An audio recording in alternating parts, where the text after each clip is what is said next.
ಇನ್ನು ಕನ್ನಡತಿ ಸೀರಿಯಲ್ನಲ್ಲಿ ಅಭಿನಯಿಸಿ ಸಾಕಷ್ಟು ಹೆಸರು ಮಾಡಿದಂಥ ಅತಿ ದೊಡ್ಡ ನಟಿ ಅಂದರೆ ಅದು ಸಾನಿಯಾ ಅಂತಲೇ ಕೂಡ ಹೇಳ್ಬೋದು. ಇನ್ನು ರಿಯಲ್ ನೇಮ್ ಹೆಸರು ರಮಲಾ ಅಂತ. ರಮಲಾ ಅವ್ರಿಗೆ ನಿಜಕ್ಕೂ ಆಗಿರೋದು ಅವ್ರು ಏನಿಲ್ವಾ, ಇದ್ರ ಬಗ್ಗೆ ಸಂಪೂರ್ಣ ಮಾಹಿತಿಯನ್ನು ಬಿಟ್ಕೊಡ್ತೀನಿ. ಅದಕ್ಕೂ ನೀವು ಚಾನಲ್ಸ್ ಹೋಗ್ಕೊಳ್ಳಿ, ಸಬ್ಸ್ಕ್ರೈಬ್ ಮಾಡಿ.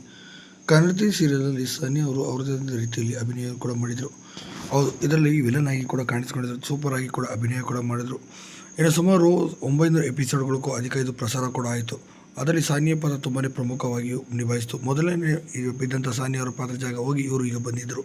ರಮಲಾ ಅವರು ಈ ಕೂಡ ಅಲ್ಲಿಂದ ಹೆಸರು ಬಂದಂಥ ಇವರು ಕನ್ನಡ ಸೀರಿಯಲ್ ಕೂಡ ಮುಕ್ತಾಯವಾಯಿತು. ತದನಂತರ ರಿಯಾಲಿಟಿ ಶೋಗಳಲ್ಲಿ ಕಾಣಿಸ್ಕೊಂಡು ನಂತರ ಬುಲೆಟ್ ರಕ್ಷಕ್ ಜೊತೆ ಹೆಚ್ಚಾಗಿ ಕಾಣಿಸ್ಕೊಳ್ತಿದ್ದಂಥ ಇವರಿಬ್ಬರ ಮಧ್ಯೆ ಲವ್ ಇದೆ ಅಂತ ಈಗಲೂ ಸಹ ಹೇಳಲಾಗ್ತಿದ್ದು. ಸದ್ಯ ಈಗ ಬಂದಿರೋ ಮಾಹಿತಿ ಪ್ರಕಾರ ಈಗ ರಮಲಾ ಅವರಿಗೆ ಈಗ ಫಾರಿನ್ ಹುಡುಗನ ಜೊತೆ ಮದುವೆ ಸೆಟಲ್ ಆಗಿದೆ ಅಂತ. ಇದೇ ಕಾರಣಕ್ಕಾಗಿ ಸೀರಿಯಲ್ ರಂಗ, ರಿಯಾಲಿಟಿ ಶೋಗಳಾಗಿರ್ಬೋದು, ಸಿನಿಮಾ ರಂಗ ಸಂಪೂರ್ಣವಾಗಿ ದೂರ ಉಳಿದಿದೆ ಅಂತ ಹೇಳಲಾಗುತ್ತೆ. ಬುಲೆಟ್ ರಕ್ಷಕ್ ಜೊತೆ ಹಾಗಾದರೆ ಇಷ್ಟು ದಿನ ಇದಿತ್ತಲ್ಲ ಅದೇನು ಅಂತ ನೋಡ್ತಾ ಬಂದರೆ ಸದ್ಯ ಅದು ಕೇವಲ ರಿಯಾಲಿಟಿ ಶೋಗೆ ಅಷ್ಟೇ ಮಾಡಿದ್ದಂಥ TRPಗೋಸ್ಕರ ಮಾಡಿದಂಥ ಒಂದು ಸಣ್ಣ ಪುಟ್ಟ ರೊಮ್ಯಾನ್ಸ್.